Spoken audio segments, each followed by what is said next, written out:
உள்ளமானந்த கீதத்திலே வெள்ளமாகவே பாய்ந்திடுதே எந்த ஆத்துமநேசரையே என்றும் வாழ்த்தியே பாடிடுவே.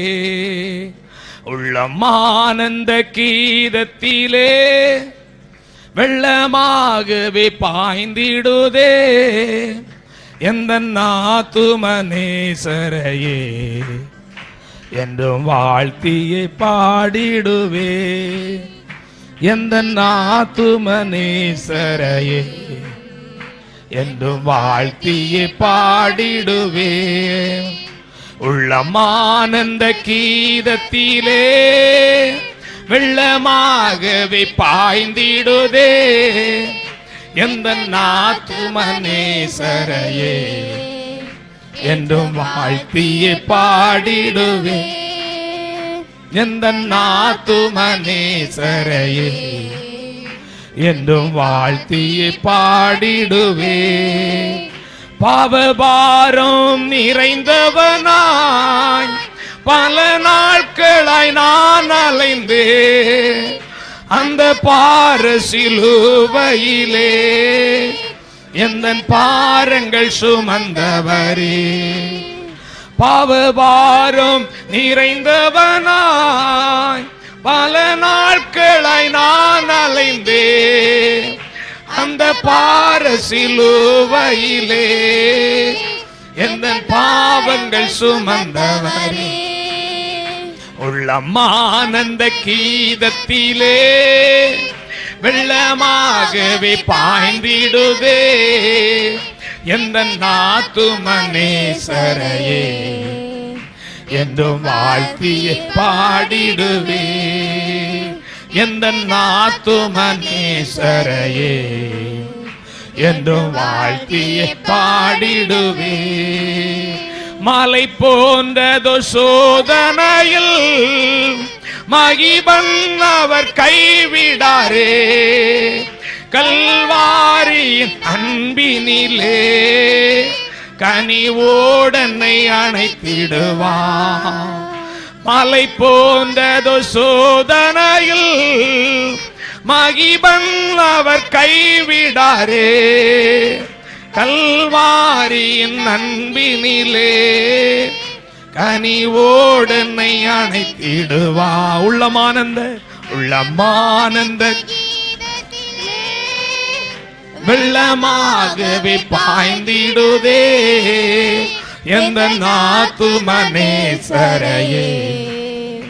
என்றும் வாழ்த்தியை பாடிடுவே. எந்த ஆத்துமநேசரையே என்றும் வாழ்த்தியை பாடிடுவே. உலகம் முடியும் வரை உந்தனோடு இருப்பேன் என்றவர் வாக்கு மாறிடா நேசரையே நம்பிடுவாய் துணையவரே. உலகம் முடியும் வரை உந்தனோடு இருப்பேன் என்றவர் வாக்கு மாறிடானே நம்பிடுவாய் துணையவரே.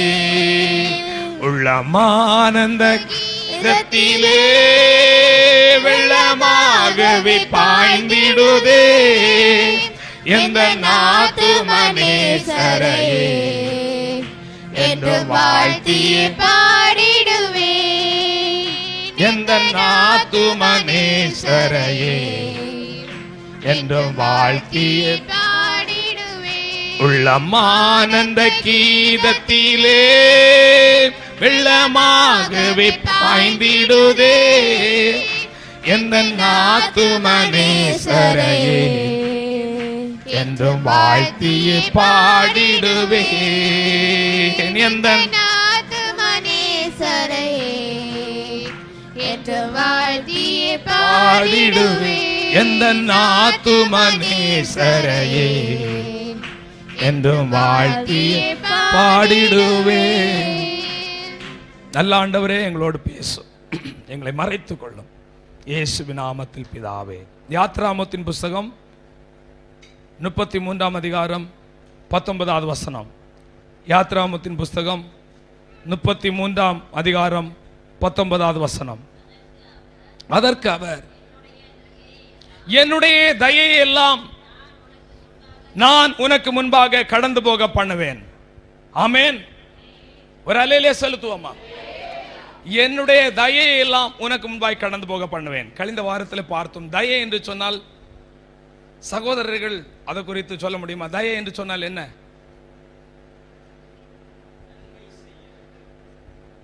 மற்ற எல்லாருக்கும் மறந்துட்டா, மறக்க கூடாது. நன்மை செய்ய தேவதயை என்றால் நன்மை செய்ய தேவன் கொண்டுள்ள விருப்பம்.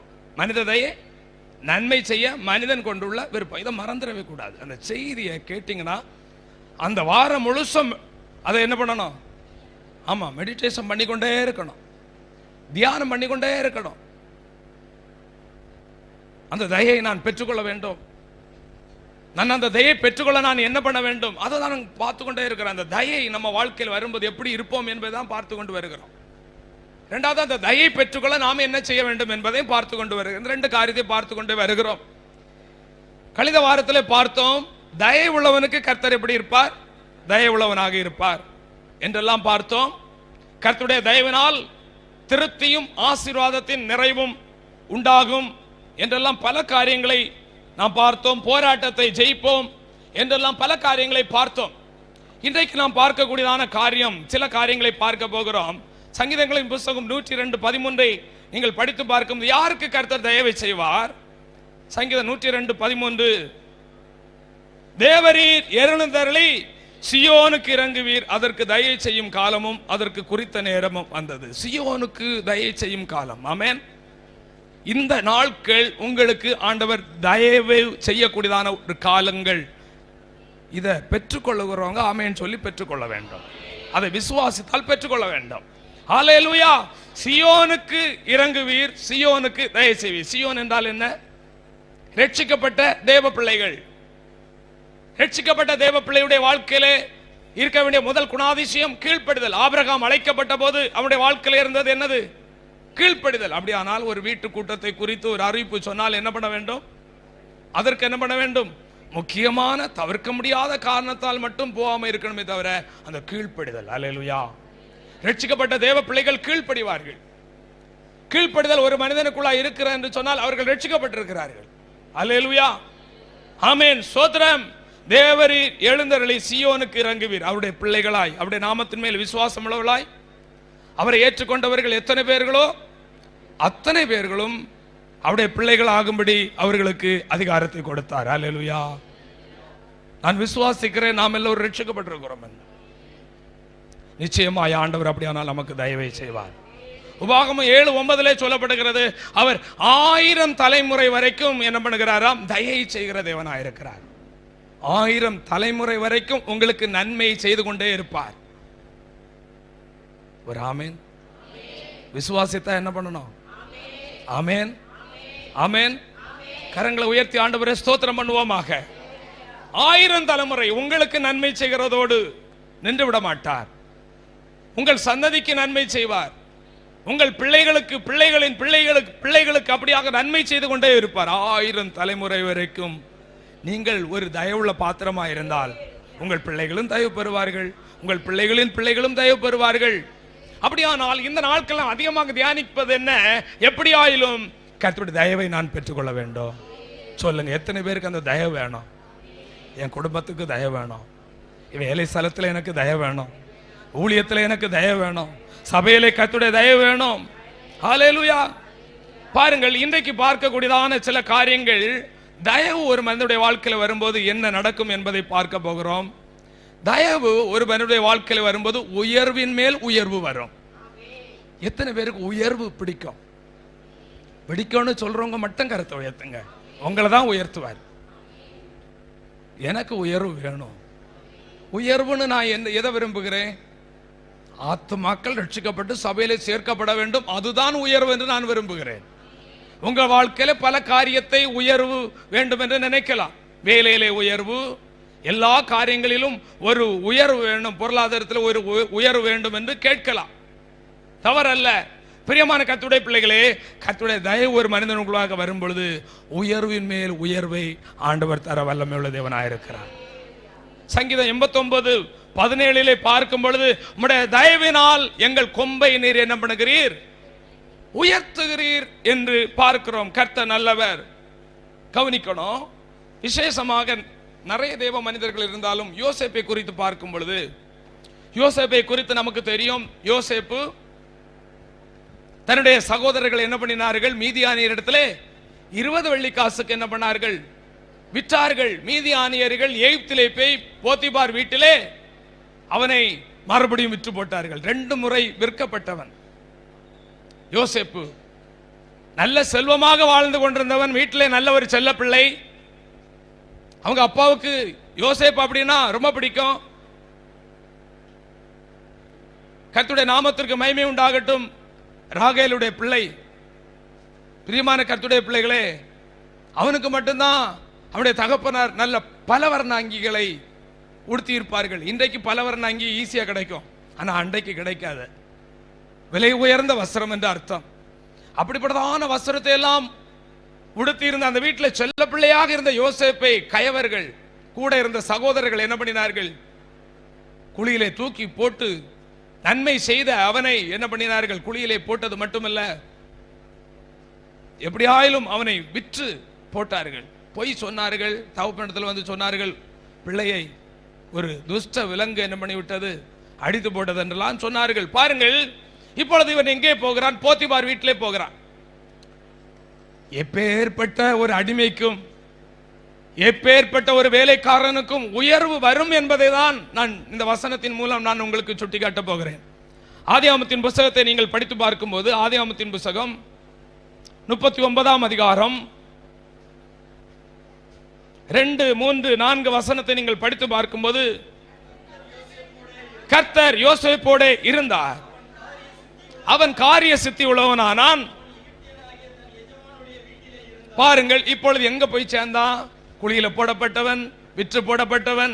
கடைசியாக தேவ திட்டம் நிறைவேறும்படியாக இவன் எங்கே போகிறான், அவனுடைய வீட்டிலே இருந்தான். ஆமென். எஜமானுடைய வீட்டிலே இருந்தான். இவனுக்கு என்ன வேலை கொடுத்திருப்பாங்கன்னு நினைக்கிறீங்க?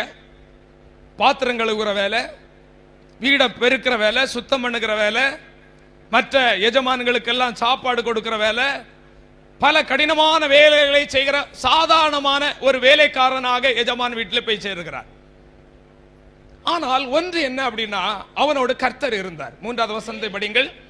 கர்த்தர் அவனோடு இருக்கிறார் என்றும் அவன் செய்கிற யாவையும் கர்த்தர் வாய்க்க பண்ணினார் என்றும் அவன் எஜமானன் கண்டான். ஐயோ, வேலைக்காரனை வேலைக்கு வாங்கிட்டேன், வேலைக்கு வச்சுட்டேன், இப்போ அவனுக்கு சம்பளம் ஒன்றும் இல்லை, அடிமை இல்லையா, ஏற்கனவே கூலி கொடுத்து தான் வேலைக்கு அவனை பணம் கொடுத்து தான் அவனை பெற்றிருக்கிறான் 20 வெள்ளிக்காசு. அவனுடைய வேலையெல்லாம் அடிமையாக இருந்து வாழ்நாள் முழுவதும் அந்த எஜமானுடைய வீட்டிலே அடிமையாக இருக்க வேண்டும். அதுதான் நியதி, அதுதான் நியமம். ஆனால் யார் இவனை கைவிட்டாலும், யார் இவனை குழியிலே தூக்கி போட்டாலும், யார் விற்று போட்டாலும் கர்த்தர் அவனோட கூட இருந்தார். தேசம் விட்டு தேசம் போனாலும் கர்த்தர் அவனோடு கூட இருந்தார்.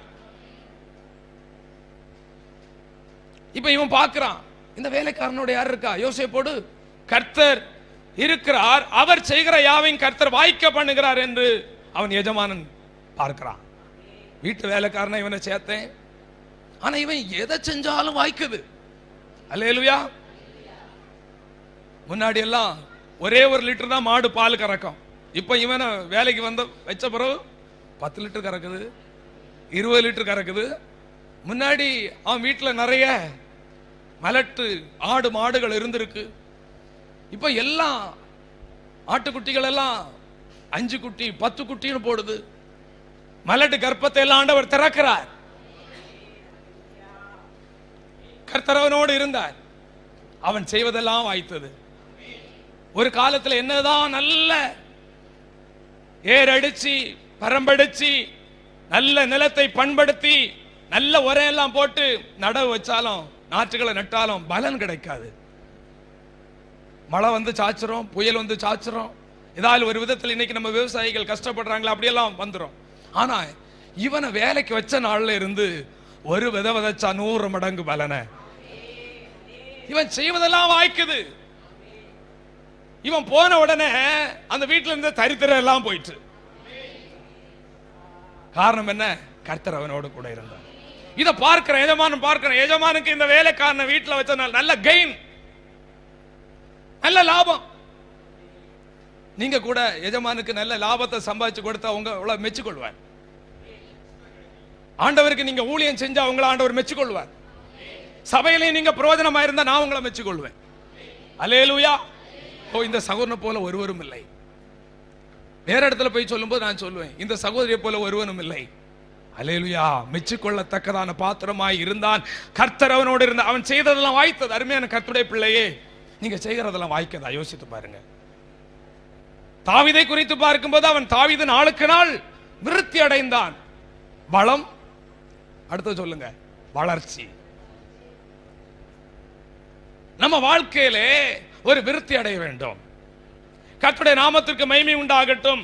இவன் உடனே இவனுக்கு அங்கே உயர்வு வருது. வேலை ஸ்தலத்துல சாதா வேலைக்காரனா வேலைக்கு போனா, இன்னைக்கு நிறைய பேரு என்ன நடக்கு அப்படின்னா, வேலைக்கு சேர்ப்பாங்க, கொஞ்ச நாளையில எப்பண்டா இவனை சீட்டை கிழிச்சு விட்டுலாம் அப்படின்னு நினைப்பாங்க.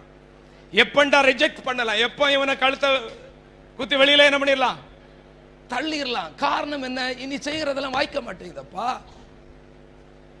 நம்ம எஜமான குறை சொல்றோம், நம்ம செய்யறத வாய்க்க மாட்டேங்குதப்பா. நான் தொட்டதெல்லாம் தொலங்க மாட்டேங்குதே, நான் எதுல வச்சாலும் கை வச்சாலும் நஷ்டமா இருக்குதே. ஏன்? என்னிலே கர்த்தருடைய தயவு இல்லை. அருமையான கர்த்தருடைய பிள்ளைகளை, இன்றைக்கு அந்த கர்த்தருடைய தயவை பெற்றுக்கொள்ளுங்கள். கர்த்தருடைய தயவை பெற்றுக்கொள்ளுங்கள். உடனே இவனுக்கு என்ன நடந்தது? அங்க வேலை இடத்துல ஒரு ப்ரமோஷன் வருது. 4வது வசனம், யோசேப்பிடத்திலே தயவு வைத்தான். கர்த்தர் நம்மேல் தயவு வைத்தால் மனிதர் தயவு தானாய் தேடி வரும். தயவு வைத்து அவனை தனக்கு ஊழியக்காரனும். யாருக்கு ஊழியக்காரன்? இப்போ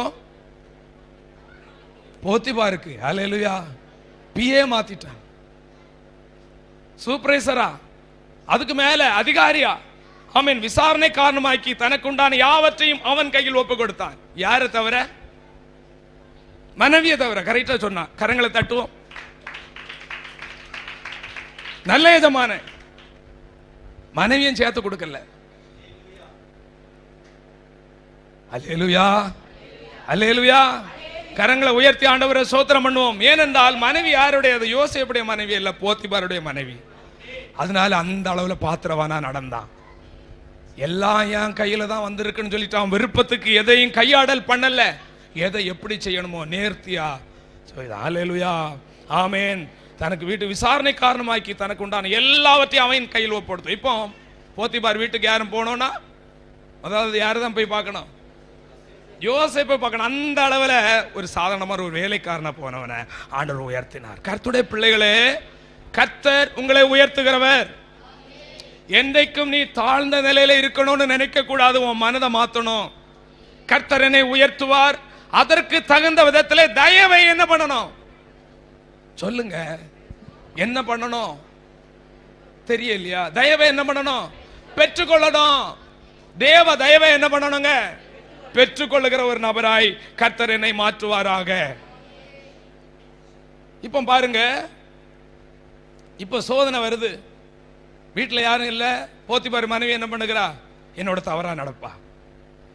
ஆனா நான் சொன்னேன், சிசிடிவி கேமராவை நீ மறைச்சிடலாம். கர்த்தரிடத்திலிருந்து ஒரு கேமரா நம்மளை பார்த்து கொண்டிருக்கிறது. அதை ஒருத்தர் மறக்கவே முடியாது என்பதை இந்த யோசேப்பு அறிந்தான். யோசேப்பு அறிந்தான். யோசேப்பு அறிந்தான். கர்த்தர் என்னை பார்க்கிறார், கர்த்தர் என்னை கவனிக்கிறார், கர்த்தர் என்னை கேட்கிறார். அவன் தான் சொல்றான், ஒன்ன தவிர எல்லாத்தையும் கொடுத்துட்டு இருக்க, நான் எப்படி நம்பிக்கை துரோகம் செய்ய முடியும்? வெளியில வந்துட்டான்.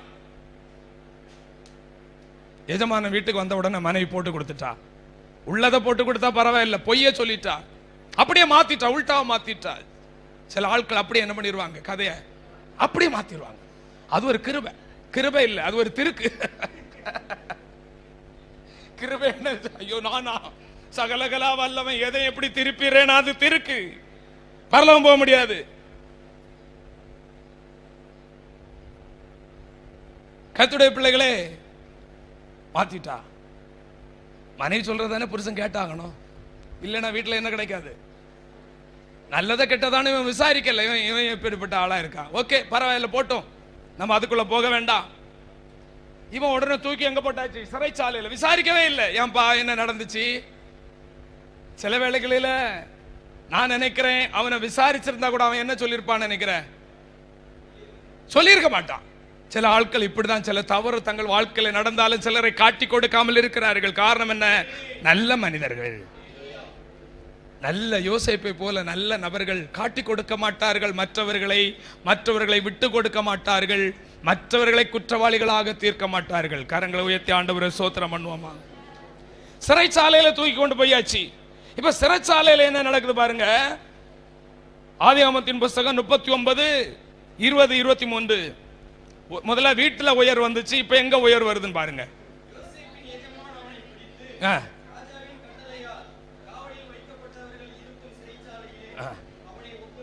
ஜெயில் கைதி, ரெண்டு விதமான கைதி உண்டு. என்னென்ன கைதி? விசாரணை கைதி ஒண்ணு, நிரந்தரமான தண்டனை கைதி. ஆமென். நிரந்தரமான விசாரணை கைதி, நீதிமன்ற காவல்னா விசாரணை கைதி. தண்டனை, அதாவது குற்றம் நிரூபிக்கப்பட்டால் ஆமென் ஜெயில். பாருங்க, இப்படிப்பட்டதான ஒரு ரெண்டு விதமான கைதிகளாக இருக்கிறார். இவனுடைய வாழ்க்கையில பாருங்கள், தூக்கி உள்ள போட்டாச்சு, தண்டனை. இப்ப அங்க போன உடனே கூட என்ன நடக்கு அப்படின்னா தான் ரொம்ப முக்கியம். இவன் எங்க எல்லாம் போறானா அங்க எல்லாம் ஆண்டவர் போயிட்டே இருக்கிறான் கூட. கர்த்தருடைய பிள்ளையே, சில வேளைகளில் நீ எங்க போனாலும் கர்த்தனோட கூட வருவாருங்கிற ஒரு உணர்வு இருக்கணும். நான் ஒரு தயவு பெற்ற நபராக இருந்தா நான் எங்க போனாலும், சிறைச்சாலை போனாலும் கர்த்தர் வருவார். தேவையில்லாத இடத்துல எங்கு போனாலும் கர்த்தர் வருகிறார். ஆண்டவர் அவனை பின்தொடர்ந்து வந்து கொண்டே இருக்கிறார். நம்மை பின்தொடருகிறாரா? நம்ம எல்லாம் என்ன சொல்லும், என்ன பின்தொடர்கிறது? பிசாசு தான் என்ன பின்தொடருது, பிசாசு தான் பின்தொடருது. இயேசு பின்தொடர்றாரா? இயேசு பின்தொடர்ந்து கொண்டே வருகிறார். ஜெயிலுக்கு போயிட்டார். அங்க என்ன நடக்கிறது? கர்த்தரோ யோசேப்போட இருந்து அவன் மேல் கிருபை வைத்து சிறைச்சாலை தலைவனுடைய தயவு அவனுக்கு கிடைக்கும்படி செய்தார். அல்லேலூயா. இப்போ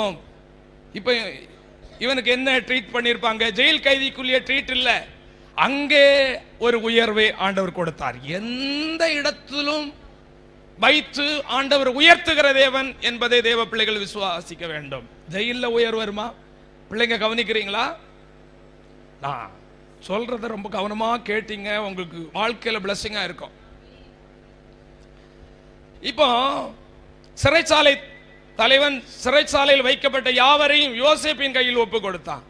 அங்கே அவர்கள் செய்வதெல்லாவற்றையும் யோசேப்பு செய்வித்தான். பாருங்க, இப்போ சிறைச்சாலையிலே கைதியாக அல்ல, சூப்பர்வைசராக, கான்ஸ்டபிளாக அங்கு அவனும் உயர்த்தப்பட்டான். அல்லேலூயா, ஆமென். ஒரு வார்டனாக, ஜெயில் வார்டனாக. அல்லேலூயா. பாருங்க, ஆண்டவர் எந்த சூழ்நிலையிலும் எந்த இடத்திலும் இருந்து கர்த்தருடைய தயவு நம்மோடு இருந்தால் கர்த்தர் நம்மை உயர்த்துவார். ஜெயிலிலும் உயர்த்துவார், வீட்டிலும் உயர்த்துவார். 23வது வசனம், கர்த்தர் அவனோடு இருந்தபடினால் அவன் எதை செய்தானோ அதை கர்த்தர் வாய்க்க பண்ணினபடினாலும் அவன் வசமாயிருந்த யாதொன்றை குறித்து சிறைச்சாலை தலைவன் விசாரிக்கல. அவன் சிறைச்சாலையில் இருந்து அவனுக்கு கஷ்டமே தெரியல. ஏன்? தயவு பெற்ற வாழ்க்கையில பலவிதமான போராட்டத்தில் கடந்து போகலாம். கர்த்தர் நம்மோடு கூட இருந்தால் சகலத்தை நன்மைக்கு ஏதுவாக நடத்த வல்லவர். மூன்றாவதாக இன்னொரு இடத்துல உயர்வு வருகிறது. ஆதியாகமம் 41:40 ஆதியாகமம் 41:40 அரண்மனைக்கு அதிகாரியாக. இப்ப ஜெயில இருந்து கூட்டிட்டு போறாங்க. எங்க இருந்தோம் பாருங்க, நல்ல கவனிக்கணும். கர்த்தருடைய பிள்ளைகளே, ஒரு நிமிஷம் கவனிங்க. அடிமை, வேலைக்காரன், வீட்டுல அதிகாரி, ஜெயில அதிகாரி. இப்போ எங்க அதிகாரியை மாற்றிட்டார் ஆண்டவர். எப்படி ஸ்டெப் பை ஸ்டெப் ஆண்டவர் அவனை கொண்டு போகிறார் என்பதை நான் காட்டி கொடுக்கிறேன். அரண்மனையிலே அதிகாரி. ஆமென். அரண்மனையிலே அதிகாரி. அதுக்கு அடுத்த வசனத்தை படிங்க. எங்க அதிகாரியாக ஆண்டவர் அவனை மாற்றினார்? பின்பு பார்வோன் யோசேப்பை நோக்கி, எகிப்து தேசம் முழுமைக்கும் உன்னை அதிகாரியாக மாற்றேன். கரங்களை தட்டி கர்த்தரை தோத்து. உங்க வாழ்க்கையில நம்பிக்கை இருக்கிறதா? எத்தனை பேர் விசுவாசிக்கிறீங்க கர்த்தர் உங்களை ஸ்டெப் பை ஸ்டெப்பா உயர்த்துவார்? அல்லேலூயா. சாதாரணமான நீ ஒரு ஆசிரியராக ஒரு ஸ்கூல்ல போய் சேர்ந்தா அடுத்தது என்ன பண்ணணும்? யாரா மாறணும்? டீச்சர் மாதிரி யாரும் இருக்கீங்கம்மா? யாரா மாறணும்? உங்க ஸ்கூல்ல என்ன முறை? நான் ஆசிரியர் இல்லை, லெவல் இன்சார்ஜா. லெவல் இன்சார்ஜா என்ன பண்ணணும்? மாறணும். அதுக்கப்புறம் எப்படி மாறணும்? கோஆர்டினேட்டரா மாறணும். அதுக்கப்புறம் எப்படி மாறணும்? பிரின்சிபாலா மாறணும். அதுக்கப்புறம் எப்படி மாறணும்? ஆமா, சீனியர் பிரின்சிபாலா மாறணும், சேர்மனா மாறணும். அதுக்கப்புறம் நீங்களே என்ன பண்ணணும்? ஒரு ஸ்கூல்ல நடத்தணும். கரங்களை உயர்த்தி ஆண்டவரை தோத்திரம் பண்ணுவோமா? கரஸ்பாண்டா மாறணும், உயர்த்தணும், உயர்த்தப்படணும். நம்ம தான் டி ப்ரமோஷன் ஆயிட்டு இருக்கிறோமே, உயர்த்தப்படுறோமா? யோசிச்சு பாருங்க. கர்த்தர் தான் ஒரு மனிதனை உயர்த்துகிறவர். ஒருவனை உயர்த்துகிறவரும் ஒருவனை தாழ்த்துகிறவரும் உங்கள் எஜமானன் அல்ல, கர்த்தர். அல்லேலூயா, ஆமென். பாருங்க, பானபாத்திரக்காரன் அவனை மறந்து போனான், கர்த்தர் மறக்கவில்லை. நன்மை பெற்றவர்கள் மறந்து போனார்கள், கர்த்தர் மறக்கவில்லை. கர்த்தரே உங்களை உயர்த்து. இந்த ஊழியத்தின் பாதையில் வரும்போது எனக்கு ஒரு ஆழமான ஒரு விசுவாசம், கர்த்தரே என்னை உயர்த்துகிறவர். ஆனா எங்களை தூக்கி விடுறதுக்கு வேற யாருமே இல்லை, எங்களுக்கு ஆலோசனை சொல்லி கொடுக்கறதுக்கு யாருமே இல்லை, என் குடும்பத்தில் யாரும் ஊழியக்காரங்க இல்லை. கர்த்தரே நம்மை உயர்த்துகிறார், கர்த்தரே நம்மை மேன்மைப்படுத்துகிறார். கரங்களை உயர்த்தி ஆண்டவரை ஸ்தோத்திரம் பண்ணுவோமாக. ஆமென். ஆண்டவர் தேசத்திலே உயர்த்துகிறார் கர்த்தருடைய பிள்ளைகளே. எந்த நிலையில ஆண்டவர் உயர்த்தி வச்சார்? இரண்டாவதாக பார்க்கும்போது, ஒரு மனிதனுடைய வாழ்க்கையிலே கர்த்தர் அவனோடு கூட இருந்தார், மற்றவர்களுக்கு ஆசீர்வாதமாக மாறுவோம். மற்றவர்களுக்கு வேதனையாக அல்ல, மற்றவர்களுக்கு ஆசீர்வாதமாக. உங்களை சார்ந்து இருக்கிற மக்களுக்கு நீங்கள் எப்படி இருக்க வேண்டும்? ஆசீர்வாதமாக மாற வேண்டுமே தவிர வேதனையாக இருக்க கூடாது. ஒரு வேலை ஸ்தலத்தில் நீங்க போனீங்கன்னா அந்த வேலை ஸ்தலத்துக்கு நீங்க எப்படி இருக்கணும்?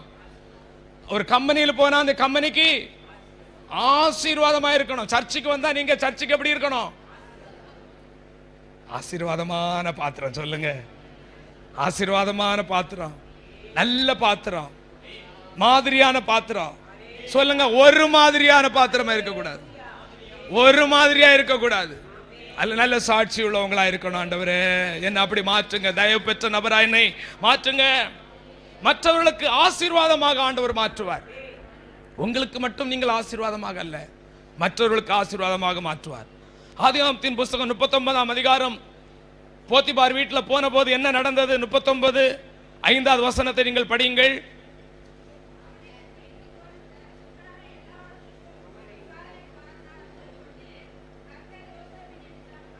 அவனை தன் வீட்டுக்கு தனக்கு உண்டான எல்லாவற்றுக்கும் விசாரணைக்காரனாக்கினது முதற்கொண்டு என்னைக்கு அவனுக்கு ப்ரமோஷன் கிடைச்சதோ அந்த நாளிலிருந்து கர்த்தர் யோசேப்பு நிமித்தம் அந்த எகிப்தியன் வீட்டை ஆசீர்வதித்தார். அல்லேலூயா, ஆசீர்வதித்தார்.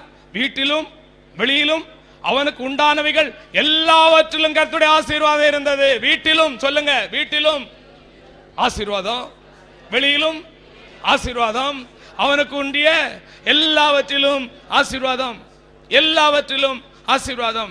நீங்கள் பிறருக்கு எல்லாவற்றிலும் ஆசீர்வாதமாக இருக்கிறவர்களாக கர்த்தர் உங்களை மாற்றுவார். கர்த்தருடைய தயவு உங்களோடு இருக்க வேண்டும், கர்த்தருடைய இரக்கம் உங்களோடு இருக்க வேண்டும். நான் சொன்னேன், 1 லிட்டர் பால் கறக்கிற மாடு 10 லிட்டர் 20 லிட்டர் கறந்துட்டு போகுது. ஒரு குட்டி கூட போடாத ஆட்டுக்குட்டி, ஆடெல்லாம் என்ன பண்ணுது? 5 குட்டி 10 குட்டி 15 குட்டி போடுது. ஆடு போடும் இல்ல 15 குட்டி எல்லாம் எத்தனை போடும்? 5 குட்டி. நமக்கு தெரிஞ்சு 5 குட்டி 6 குட்டி போடுது இல்லையா? கர்த்தர் கூட இருந்தா 15 குட்டி போடும்.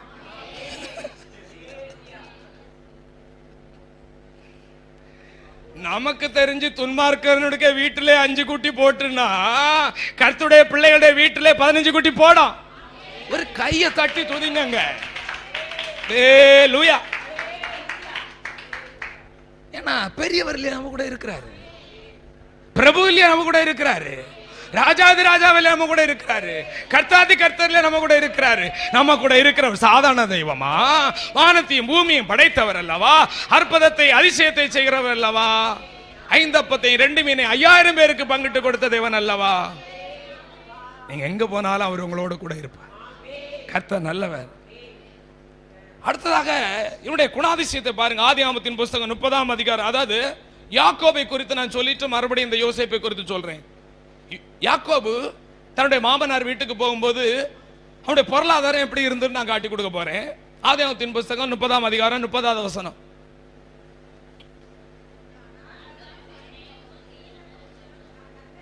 நான் வரும் முன் உமக்கு இருந்தது, நான் ஆடு மேய்க்கிறவனா, உங்க வீட்டுக்கு வர்றதுக்கு முன்னாடி வேலைக்காரனா, உங்க வீட்டுக்கு வர்றதுக்கு முன்னாடி உங்களுக்கு இருந்தது ஆடெல்லாம் கொஞ்சம். நான் வந்த பின்பு, படிங்க அந்த வசனத்தை. நான் வந்த பின்பு பாருங்க, ஒரு மனுஷன் போன உடனே மனுஷன் போற இடத்துல இருக்கிற அந்த வீட்டை ஆசீர்வதிக்கிறாரு. போற மனுஷனை மட்டுமல்ல, போற வீட்டையும் ஆசீர்வதிக்கிறார். கரங்களை உயர்த்தி, கர்த்தருடைய பிள்ளைகளே, இந்த சபைக்கு வருகிற உங்களை கர்த்தர் ஆசீர்வதிப்பார்.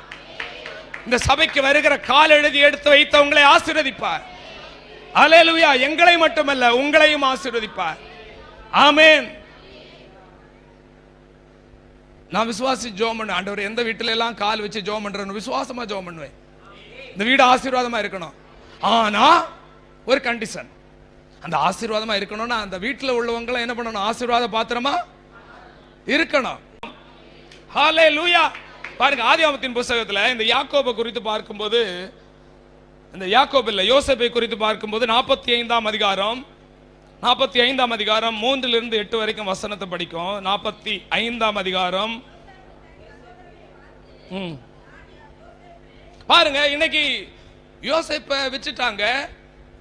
இப்போ தானியம் எல்லா இடமும் குறைஞ்ச உடனே என்ன பண்ணிடுறாங்க? அங்க தேடி வர்றாங்க. யார்கிட்ட வர்றாங்க? யோசேப்பு இடத்துல வர்றாங்க. பாருங்க, யோசேப்பு தன்னுடைய குடும்பத்திற்கு ஆசீர்வாதமாக மாறுகிறார். யாருக்கு ஆசீர்வாதமாக மாறுகிறார்? யார் ஒதுக்குனாங்களோ, யார் ரிஜெக்ட் பண்ணாங்களோ, யார் வித்தாங்களோ அவங்களுக்கு யார் ஆசீர்வாதமா மாறுறாரு? யோசேப்பு சொல்லி காட்டவே இல்லை. நம்ம எல்லாம் சொல்லுவோம், ஆனைக்கு ஒரு காலம் வந்தா எனக்கு ஒரு நேரம் வரும், அப்பொழுதுதான் என்ன பண்ண போறேன் வச்சு, எனக்கு ஒரு நேரம் வரும். நீ என்ன பழி வாங்கிட்டல்ல, உன்னை பழி வாங்குற ஒரு நேரம் எனக்கு. கர்த்தருடைய பிள்ளையே, இந்த எண்ணம் யாருக்கால இருந்தா எடுத்துருங்க. யோசேப்பு பழி வாங்கல. யோசேப்புக்கு அவங்க செய்யாத இழைக்காத தீமை இல்லை. அவ்வளவு காரியத்தான் குடும்பத்தார் செய்தாங்க. ஆனா அவன் என்ன பண்ணல? பழி வாங்குற இருதயம் அவனுக்குள்ள இல்ல. ஏனென்றால் பழி வாங்குதல் கர்த்தருக்குரியது என்று விட்டுவிட்டான். பிரியமான கர்த்தருடைய பிள்ளைகளே, நான் யோசேப்பு பாப்போம், அவன் தன்னை வெளிப்படுத்துகிறான். நாம இருந்தா என்ன பண்ணுவோம் அப்படின்னா, யோசேப்புக்கு எல்லா அதிகாரமும் இருக்கு. எல்லா அண்ணமாரும் என்ன பண்ணிடுவான்? ஏய், இவனை ஒருத்தனை என்ன பண்ணாத, விடாத. இவனுக்கு என்ன லெவல் என்ன பண்ணானுங்க தெரியுமா? எல்லாவனையும் பிடிச்சு ஒரு தூண்ல கட்டு, நல்ல சவுக்க ரெடி பண்ணுங்க, நான் வர்றேன். எல்லாவனையும் போட்டு என்ன பண்ணிருப்போம்? எங்க எல்லாம் எப்படி பழி தீர்க்க முடியுமோ அந்த அளவுல தீர்த்திருப்போம். இந்த யோசேப்பு என்ன பண்ணல? ஒரு பழியும் தீர்க்கவே இல்லை. பாருங்க, யோசேப்பு தன் சகோதரை பார்த்து, நான் யோசேப்பு, என் தகப்பனார் இன்னும் உயிரோடு இருக்கிறாரா என்றான். அவருடைய சகோதரர் அவனுக்கு முன்பாக கலக்க முற்றிருந்தபடினால் அவனுக்கு உத்தரவு சொல்ல கூடாமல் இருந்தார்கள். கலங்கி போயிட்டாங்க. எப்படி யோசேப்பு என்ன பண்ணிடுவா? நம்மள பழி தீர்த்துருவான்னு சொல்லிட்டு கலங்கி போயிருந்தாங்க. 4வது வசனத்தை படிங்க எடுத்தவங்க. யோசேப்பு தன் சகோதரரை நோக்கி, என் கிட்டே வாருங்கள். அவர்கள் கிட்டே போனார்கள். அப்பொழுது அவன் எவ்வளவு தன்மையா சொல்றான். எப்பா, எங்களை விற்றீங்க இல்லையா? எவ்வளவு துன்பப்பட்டான் பாருங்க. என்னை விற்று போட்ட உங்கள் சகோதரன் நான் தான்ப்பா. அடுத்த வசனம், என்னை இவ்விடத்தில் வரும்படி விற்று போட்டீங்க இல்லப்பா, அதனால நீங்க சஞ்சலப்படாதுங்க, நீங்க வருத்தப்படாதுங்க. அது உங்களுக்கு வருத்தமா இருக்க வேண்டாம். ஜீவரட்சணை செய்யும்படி தேவன் என்னை உங்களுக்கு முன்னே அனுப்பினார். என்ன சொல்றாரு? பட்சமா பேசுற. நான் என்ன பண்ண மாட்டேன், உன்னை என்ன பண்ண மாட்டேன், நீங்க செய்ததற்காக நான் என்ன பண்ண மாட்டேன். அப்ப ஒரு தேவ தயவு ஒரு மனிதனுடைய வாழ்க்கையில பெற்றுக்கொள்ளுகிற குணாதிசயத்தை பாருங்கள். அவன் ஏன் இந்த தேவ தயவை எல்லாம் பெற்றுக்கொண்டான்? அவன் சொல்றான், தேசத்தில் இப்பொழுது 2 வருஷம் பஞ்சம் உண்டாயிருக்கிறது, இன்னும் 5 வருஷம் உழவும் அறுப்பும் இல்லாமல் போகும் இருக்கும். பூமியிலே உங்கள் வம்சம் ஒளியாமல் இருக்க உங்களை ஆதரிக்கிறதற்காகவும் பெரிய ரட்சிப்பினால் உங்களை உயிரோடு காப்பதற்காகவும் தேவனை உங்களை உங்களுக்கு முன்பாக அனுப்பினார். அல்லேலூயா. உண்மையில அவனை அனுப்பினது யாரு? யார் அனுப்பினது? சகோதரர்கள் தான் அனுப்பினார். ஆனா இவன் என்ன சொல்றானா, சகோதரர்கள் இல்ல, நீங்க அனுப்பினீங்க உண்மைதான். இல்லப்பா, நீங்க பயப்படாதங்க, தேவன் என்னை இங்க கொண்டு வந்தார். நாமளா இருந்தா சொல்லுவோம், என்ன இங்க எல்லாம் கொண்டு வந்து, நான் இவ்வளவு கஷ்டப்பட்டேன் தெரியுமா உன்னால. சிலர் அழுவீங்க தானே, அப்படி உன்னால நான் இவ்வளவு கஷ்டப்பட்டு இருக்கு தெரியுமா, நான் இந்த நிலைக்கு வர்றதுக்கு காரணம் யாருடா, நீதானே. என்ன பிடிச்சு அவனை கொண்ட முடிய பிடிச்சு. ஆமென். என்ன ஒரு மாதிரியா பாக்குறீங்க? நீங்க எல்லாம் அப்படி செய்ய மாட்டீங்களோ? செய்ய மாட்டேன். செய்யக்கூடாது. நாமளா இருந்த ஒரு வழி, நம்ம கோபம் என்னெல்லாம் ஆக்கணும் எல்லாம் என்ன பண்ணிடுவோம், சட்ட காலரை பிடிச்சி கொண்ட முடிய பிடிச்சி ஒரு வழி ஆக்கிடுவோம். அவனை போட்டு அடிச்சு, கன்னத்தை அடிச்சு, கொண்ட முடிய போட்டு. கர்த்தருடைய பிள்ளைகளே, என்ன என்ன இந்த லெவலுக்கு ஆளாக்கி இப்ப என் காலில் வந்துட்டல்ல சொல்லுவாங்க, அவ என் காலில் வந்து விழணும், தயவு பெயரும், தயவு பெயரும், இப்படி எல்லாம் பேசாத, ஒழுங்க கடைபிடிங்க. ஒருத்தர் உங்க காலில் வந்து விழ மாட்டாங்க. அப்படியெல்லாம் இருந்தா, நீங்க தயவு பெற்ற நபராயிருந்தா, தாழ்மை உள்ள தயவு நபராயிருந்தா, உங்களை விட்டு எதிர்த்து ஓடினவங்கள உங்க காலில் வந்து ஆண்டவர் செய்வார். ஆண்டவர் செய்வார். அதை விட்டுட்டு நம்ம மாம்சத்துல ஒன்ன விழ வைக்கிறோம் பாரு, அப்படியெல்லாம் சொல்ல முடியாது. யாரையும் நம்ம காலில் வந்து விழ வைக்க முடியாது. எத்தனை பேர் விசுவாசிக்கிறீங்க? தேவ தயவு இருந்தால் நமக்கு விரோதமாக எழும்பினவர்கள் நம்முடைய பாதத்தில் வந்து விழுவார்கள். அவ்வளவுதான். யோசேப்போடு கர்த்தர் இருந்தா சகோதரர்கள் எல்லாரும் என்ன பண்ணாங்க? அவன் காலில் வந்து விழுந்தாங்களா இல்லையா? தரிசனம் நிறைவேறிச்சா இல்லையா? வாக்குத்தத்தம் நிறைவேறிச்சா இல்லையா? கர்த்தர் நல்லவராக இருந்தார். பாருங்க கர்த்தருடைய பிள்ளைகளே, அதனால் நீங்கள் அல்ல, தேவனே என்னை இவ்விடத்திற்கு அனுப்பினார். எப்படி பேசுற? நீங்க என்ன அனுப்பினீங்கன்னு சொல்லி அவன் கோவமே படல. எவ்வளவு மெச்சூரிட்டி! தேவனே என்ன அனுப்பினார்ப்பா. நம்ம வாழ்க்கையில கூட சில காரியங்கள், சில மனிதர்கள் உங்களுக்கு தீமை செய்திருக்கலாம், சில திட்டங்கள் போட்டிருக்கலாம். அதை நாம் என்ன செய்யணும்? மனிதன் செய்ததாக நினைக்க கூடாது. தேவன் அனுமதித்தார். சிமேயிக்கு முன்பதாக தாவீது பாருங்கள், தன்னுடைய அப்சலோம் மகனுக்கு பயந்து வெறுங்காலாய் கடந்து போகும் பொழுது சிமேயை என்ன பண்ணுகிறான்? தூசித்து நாசமா போடா, நாசமா போ. ஏன்னா அவன் பெஞ்சமின் கோத்திரத்தான், இவன் யூதா கோத்திரத்தான். வேற ஒரு கோத்திரத்தை ராஜாவாக மாறிட்டாங்கிறதுக்கு பொறுக்க முடியாம என்ன பண்றான்? தூசிக்கிறான். பேலியானின் மகனை தொலைந்து போ, நாசமா போ. சூழ்நிலைகள் அவன் என்ன சொன்னான்? கர்த்தர் அனுமதித்தார். சொல்லுங்க, உங்க வாழ்க்கையில சில வேளைகளில் சில காரியங்கள் நடந்திருக்கலாம். நீங்கள் மனிதர்களை பார்த்து மனிதர்கள் மேலே மனசாபப்பட்டு, ஐயோ இந்த சகோதரனை நம்பினேனே, இந்த சகோதரியை நம்பினேனே, இந்த நபரை நம்பினேனே, இவர்கள் ஏன் எனக்கு இப்படி செய்தார்கள் என்று சொல்லாதபடி கர்த்தர் அனுமதித்தார். கர்த்தர் என் மேல் தயவு வைத்தால், கர்த்தர் என் மேல் இரக்கம் வைத்தால், நான் மறுபடியும் ஜெருசலேமுக்கு திரும்பி வருவேன் என்று தாவீது சொன்னார். கர்த்தர் தயவை வைத்து மறுபடியும் அவனுக்கு விரோதமாக எழும்பினவர்கள் எல்லாரையும் முறியடித்து கீழே விழ வைத்து ஆண்டவர் மறுபடியும் அவனை ராஜாவாக ஆக்கினார். ஒரு ஆமென் செலுத்துங்க. அல்லேலூயா, ஹல்லேலூயா. கர்த்தர் நல்லவராக இருக்கிறார். அதே போல அவன் தயவை பெற்றுக்கொள்ள எப்படிப்பட்ட பாத்திரவனாக இருந்தான்? ஆதியாகமத்தின் புத்தகம் 45ஆம் அதிகாரம் 3-8 வரைக்கும். ஆதியாகமம் 50ஆம் அதிகாரம் 18-21 வரைக்கும் வசனத்தை படிங்கள். இப்ப என்ன ஆகி போச்சு அப்படின்னா, யாக்கோபு இறந்ததுக்கு அப்புறமா நடக்கக்கூடிய சம்பவம். யாக்கோபு மரிச்சு போயிட்டார். பின்பு அவனுடைய சகோதரரும் போய்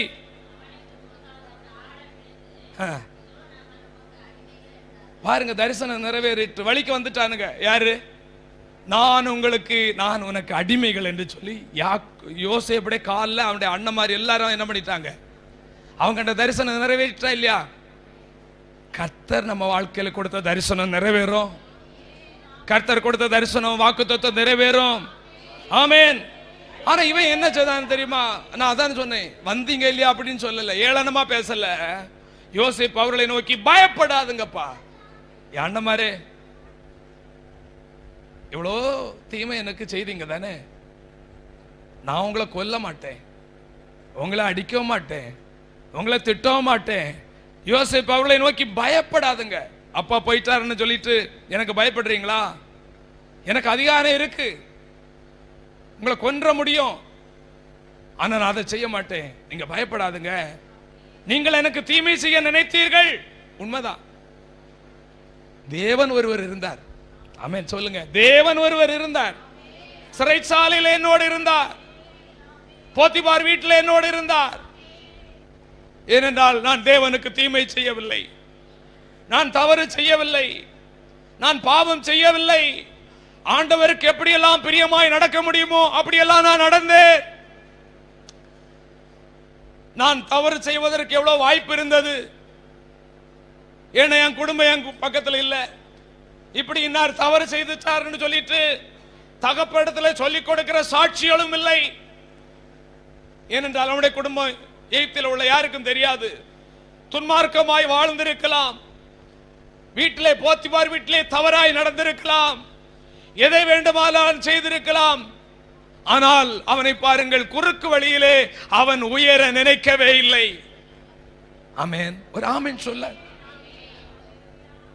குறுக்கு வழியிலே அவன் உயர்வை நினைக்கவே இல்லை. அது வராது தேவ பிள்ளைகளுக்கு.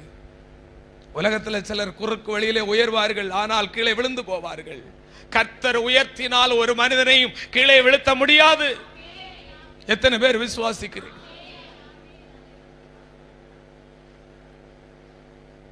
நீங்கள் எனக்கு தீமை செய்ய நினைத்தீங்கப்பா, ஆனா கர்த்தர் என்னோடு கூட இருந்தார். யார் உங்களுக்கு தீமை செய்ய நினைச்சாலும் கர்த்தர் உங்களோடு கூட இருந்தால் என்ன நடந்தது? தேவனோ இப்பொழுது நடக்கிறபடியே வெகு ஜனங்களை உயிரோட காக்கும்படி அதை நன்மையாக முடிய பண்ணினார். தீமையை நன்மையாய் முடிய பண்ணுகிற நல்ல ஆண்டவர் நம்மோடு இருக்கிறார். ஒரு ஆமென் செலுத்துவோம். என்மே வாழ்க்கை பயணத்தில் நம்மோடு பயணிக்கிற மக்கள் நமக்கு விரோதமாய் பல காரியங்களை செய்வார்கள். நமக்கு விரோதமாய் பல காரியங்களை செய்வார்கள், திருக்கான காரியங்களை செய்வார்கள். நம்மை கீழ்ப்படுத்த வேண்டும் என்று என்னென்ன முயற்சி பண்ண வேண்டுமோ அத்தனையும் பண்ணுவார்கள். தரிசனம் நிறைவேறக்கூடாது என்பதற்காக எதையும் செய்வார்கள். ஆனால் கர்த்தருடைய தயவு, கர்த்தருடைய தயவுள்ள கரம் நம்மோடு இருக்குமே, ஆனால் ஒருவரும் ஒன்றும் செய்யவே முடியாது. சொல்லுங்க. மறுபடியும் சொல்றேன், ஆதலால் பயப்படாதுங்க, நான் உங்களையும் உங்கள் குழந்தைகளையும் பராமரிப்பேன் என்று அவர்களுக்கு ஆறுதல் சொல்லி அவர்களுடைய பட்சமாய் பேசினார். யாராலும் சண்டை போட்டுட்டு நம்ம வீட்டுக்கு வரும் பொழுது துரத்துற ஆட்கள் உண்டு. மனம் திரும்பி வந்தா கூட என் வீட்டு வாசல்ல மதிக்காது. ஏன்னா பெரிய பங்களா,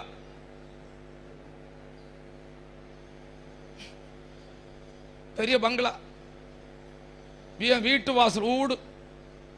அல்லேலூயா. வீட்டு வாசல என்ன பண்ணாத, மிதிக்காத. மனம் திரும்பி வார ஆளை ஏற்றுக்கொள்ளுப்பா. மனம் திரும்பி வார ஆளை ஏற்றுக்கொள்ள. இயேசு நம்மளை ஏற்றுக்கொண்டாரா இல்லையா? நம்ம அடுத்தவங்களை நம்ம எதை தீர்க்கிறோமோ அதன்படி நம்ம தீர்க்கப்படுவோம். மனம் திரும்பிட்டேன் அக்கா, அண்ணா, தம்பி, நான் தவறு பண்ணது உண்மைதான், அவங்கள்ட்ட பச்சமா பேசுங்க, பரவாயில்லைங்க, பரவாயில்ல, நீ கர்த்தர்ட்ட போய் மன்னிப்பு கேள். நீ மன்னி, ஃபர்ஸ்ட்ல கர்த்தர் மன்னிச்சுட்டார், நீ மன்னி, மற்றவங்களை மன்னிப்பா, ஏற்றுக்கொள்ளுப்பா, விட்டு கொடுப்பா. விட்டு கொடுக்கிறவன் கெட்டு போவதில்லை, கெட்டு போகிறவன் விட்டு கொடுப்பதில்லை. கரங்களை உயர்த்தி ஆண்டவருடைய குணங்கள் நமக்குள்ள வரணும். இந்த உலகத்தில் இருக்கிறோம், பலவிதமான காரியங்கள் நம்முடைய மேன்மைகளை அழித்து கொண்டிருக்கிறது. நாம் முன்னேறி போவதற்கு நானே தடையாக மாறிவிடக் கூடாது. நல்ல குணங்கள், நல்ல நபராய், நல்ல மனிதனாய் என்னை மாற்றும், நல்ல மனிதனாய் என்னை மாற்றும், நல்ல மனிதனாய் என்னை மாற்றும். பாருங்க, இந்த யோசேப்பு அடிமையாக கொண்டு போகப்பட்டான். எங்கு? எகிப்துக்கு. ஒரு தேசத்துக்கே அவன் ஆசீர்வாதமாக மாறினான். நீங்கள் மாற முடியுமா? உங்கள் வீட்டுக்கு நீங்கள் ஆசீர்வாதமாக மாற முடியும் என்று எத்தனை பேர் விசுவாசிக்கிறீங்க? உங்கள் பிள்ளைகளுக்கு நீங்கள் ஆசீர்வாதமாக மாற முடியுமா? நீங்கள் இருக்கக்கூடிய தெருவுக்கு நீங்கள் ஆசீர்வாதமாக மாற முடியுமா? நீங்கள் இருக்கக்கூடிய ஊரிலே நீங்கள் ஆசீர்வாதமாக மாற முடியுமா? நீங்கள் இருக்கக்கூடிய சபைக்கு நீங்கள் ஆசீர்வாதமாக மாற முடியுமா? முடியும். ஆசீர்வாதமாக மாற முடியும். பாருங்கள், பார்வோன் சொப்பனம் பார்க்கிறான். சொப்பனம் பார்க்கும்போது அந்த மந்திரவாதிகள் யாராலும் அந்த சொப்பனத்துக்கு அர்த்தம் சொல்ல முடியல. தேவ ஆவியை பெற்ற பானபாத்திரக்காரன் சொல்றான், தேவ ஆவியை பெற்ற ஒரு நபர் இருக்கிறான், எபிரேய பிள்ளையாண்டான் இருக்கிறான். நான் ஜெயிலில் இருக்கும்போது என்னை குறித்து சரியான சொப்பனத்தை சொன்னான், சொப்பனத்துக்கு அர்த்தத்தை சொன்னான். அதன்படி என்னை ராஜாவாகிய நீர் மறுபடியும் ஏற்றுக்கொண்டீர். அவன் ஒருவன் இருக்கிறான் சொன்ன உடனே அவனை உடனே தீவிரமா அழைச்சிட்டு வராங்க. தீவிரமா அழைத்து கொண்டு பார்வோன் பக்கத்தில் நிற்கிறார். புதிய வஸ்திரத்தை தரித்து கொண்டு, சிறையிருப்பின் வஸ்திரத்தை களைத்து கொண்டு, குற்றவாளி என்கிற வஸ்திரத்தை களைந்து கொண்டு, அல்லேலூயா, நீதிமான் என்னும் வஸ்திரத்தை தரித்து கொண்டு. அல்லேலூயா. நம்முடைய வாழ்க்கையிலும் பலவிதமான சிறையிருப்பின் வஸ்திரத்தை ஆண்டவர் களைய செய்வார். குற்றவாளி என்னும் வஸ்திரத்தை களைய செய்வார். அல்லேலூயா. பரிசுத்தம் என்கிற நீதியின் வஸ்திரத்தை ஆண்டவர் நமக்கு உடுத்துவார். ஆமென். சிறையிருப்பின் கட்டப்பட்ட அந்த வஸ்திரங்களை கழற்றி போடுவார். எத்தனை பேர் விசுவாசிக்கிறீங்க? கட்டப்பட்ட நிலைகளை மாற்றுவார். பாவ கட்டு, பிசாசின் கட்டு, பிலிசூனிய கட்டு, மாந்திர கட்டு, எல்லா செய்வனை கட்டுகளின் கிரியைகளை ஆண்டவர் அழித்து ஒரு ரட்சிப்பின் வஸ்திரத்தை, ஒரு பரிசுத்த வஸ்திரத்தை ஆமென் நமக்கு தருவார். சாப வஸ்திரங்கள் நம்மை விட்டு மாறி போகும். ஒரு புதிய நபராய் ஆண்டவர் யோசேப்பை அரண்மனையில் கொண்டு நடத்துகிறார். பார்வோன் சொன்ன எல்லா சொப்பனத்துக்கும் விளக்கத்தை சொல்லுகிறார். ராஜாவே, 7 வருஷம் ரொம்ப பஞ்சமா, நல்ல செழிப்பான வருஷமா இருக்கும். அதுக்கு பின்பு 7 வருஷம் என்ன ஆகும்? ரொம்ப பஞ்சம் வரும். நீங்க என்ன பண்ணணும்னா 5ல் 1 பங்கை என்ன பண்ணணும்? வாங்கி களஞ்சியங்களை கட்டி அங்க சேர்த்து வைக்கணும். அடுத்த 7 வருஷத்துக்கு அது பிரயோஜனமா இருக்கும்னு சொல்லிட்டு இவன் சொன்ன உடனே இவனை தேசத்தின் அதிபதியாக பார்வோன் என்ன பண்ணுகிறார்? நீதான் இதுக்கு தகுதியான நபர், தேவாவியை பெற்ற உன்னை போல வேறு ஒருவரும் இல்லை என்று சொல்லி அவனை ராஜாவாக நியமித்து தான் போட்டிருந்த முத்திரை மோதிரத்தை எடுத்து அவனுக்கு கொடுத்து அந்த ராஜா அவனை உயர்த்துகிறான். பாருங்க, இந்த யோசேப்பு அந்த எகிப்துக்கு போனதுனால கவனிங்க, அந்த எகிப்தில் வந்த அந்த பஞ்சத்தில் இருந்து அந்த எகிப்து தேசத்தை காப்பாற்றுவதற்கு நல்ல திட்டத்தை கொடுக்கிறார். அந்த எகிப்து தேசம் காப்பாற்றப்பட்டது யாரால? பார்வோனால அல்ல. யாரால? தேவ ஆவி பெற்ற, தேவ தயவை பெற்ற யோசேப்பின் மூலம். உங்கள் வீடு ஆசீர்வதிக்கப்படுவதற்கு காரணம் நீங்கள். உங்கள் வீடு ஆசீர்வதிக்கப்படுவதற்கு காரணம் யாரு? நீங்க தான். சில தேவையில்லாத ஆட்களை நம்ம வீட்டில் ஆண்டவர் இருப்பாங்க. சிலர் பிரயோஜனம் இல்லாத, தெய்வ பயம் இல்லாத, கீழ்ப்படுதல் இல்லாத சில ஆட்கள் இருப்பாங்க. ஏன் அவங்கள வச்சிருக்கிறாரு அப்படின்னு உங்களுக்கு சிலருக்குள்ள கேள்வி வரும். என்ன கேள்வி? பொல்லாத ஆளா இருக்கிறான், இவன் ஏன் இருக்கிறான் அப்படின்னு. அதுக்கு உதாரணம் என்ன அப்படின்னா, மத்தேயு 13ஆம் அதிகாரம் 34 இருந்து 30, மத்தேயு 13ஆம் அதிகாரம் 24 இருந்து 30 படிங்க.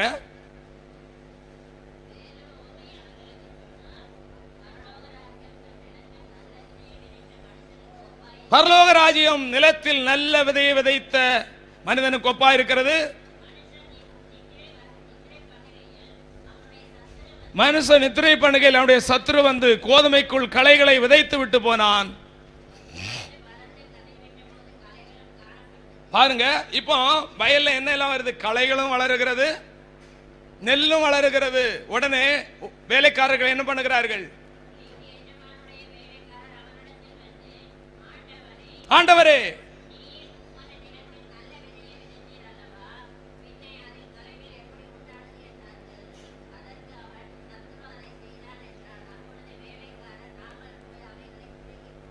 அந்த களைகள், வேண்டாத களைகளை நாங்க பிடுங்கி போடட்டுமா?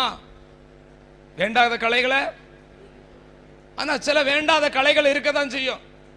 நம்ம வீட்டுக்குள்ள இருக்கும், சில இடங்கள்ல இருக்கும். பிடுங்கி போடட்டுமா? ஏன் ஆண்டவர் பிடுங்க இல்லை அப்படின்னா, அடுத்தது வசந்த படிங்க. அதை பிடுங்க என்ன நடக்கும் அப்படின்னா, அதற்காக வேண்டாம். களைகளை பிடுங்கும் போது கோதுமையும் சேர்த்து பிடுங்குவீர்கள். களையை பிடுங்கணும்னு நினைச்சா சில நேரத்தில் எதுவும் சேர்ந்து வந்துடும். பாருங்க, ஒரு குடும்பத்தில் துன்மார்க்கனா ஒருத்தன் வாழ்ந்துட்டு இருக்கிறான். அந்த துன்மார்க்கத்தை அழிப்பது ஆண்டவருக்கு லகுவான காரியம். கொஞ்ச நேரத்தில் என்ன பண்ணிடுவாரு. ஆனா அவன் அழிச்சா யார் பாதிக்கப்படுறது? அந்த குடும்பமும் பாதிக்கப்படும். சில துன்மார்க்கர்கள் இன்றைக்கு இந்த உலகத்தில் வாழ்ந்து கொண்டிருப்பதற்கு காரணம் என்ன? அந்த குடும்பத்தில் உள்ள சில பக்தி உள்ளவர்களுக்காக, அந்த குடும்பத்தில் உள்ள சில நல்லவர்களுக்காக. கரங்களை உயர்த்தி ஆண்டவரை ஸ்தோத்திரம் பண்ணுவோம். நல்லவர்களுக்காக தான் சில அமேன் அமேன் சில ஆட்களை இன்னும் வைத்துக் கொண்டே இருக்கிறார், இன்னும் வைத்துக் கொண்டே இருக்கிறார். பாருங்க, இந்த யோசேப்பை குறித்து பார்க்கும் பொழுது அந்த தேசத்துக்கு மட்டுமல்ல, எய்த்து இவன் யோசேப்பு மட்டும் அங்க போகலன்னா எய்த்து என்ன பண்ணி இருக்கிறோம்? அழிஞ்சு போயிருக்கோம். அது மட்டும் இல்ல, எய்த்தை சுற்றிலும் கூட கானான் தேசம், இன்னும் மற்ற தேசங்களும் அன்றைக்கு பிழைப்பதற்கு காரணம் என்ன? இந்த யோசேப்பு, தேவ தயவை பெற்ற யோசேப்பு. எல்லாரும் கரங்களை உயர்த்தி ஆண்டவரை நோக்கி பார்த்து, நான் ஒரு தயவு பெற்ற ஒரு நபராக என்னை மாற்று. நமக்குள்ள ஒரு எண்ணம் வரணும், நான் எனக்கு மட்டும் தண்ணீரை அடைகிற ஒரு ஆசீர்வாதமான பாத்திரம் அல்ல, நான் என் சமுதாயத்திற்கு, என் குடும்பத்தில் உள்ள எல்லாருக்கும் நான் ஒரு ஆசீர்வாதமா இருக்கணும். கரங்களை உயர்த்தி ஆண்டவரை ஸ்தோத்திரம் பண்ணுவோமாக. என்னை அப்படி மாற்றும் அப்பா. நீங்கள் ஆசீர்வாதமான பாத்திரம். ஆபிரகாமை அழைக்கும் போது நீ அநேகருக்கு ஆசீர்வாதமா இருப்பாய் என்று சொன்னார். நான் ஒரு தண்ணீர் தேக்க தொட்டி அல்ல, பரவி போகிற ஆறு. அப்படினால் அநேகருக்கு ஆசீர்வாதம். வலது கரத்தை எல்லாம் உயர்த்துங்க.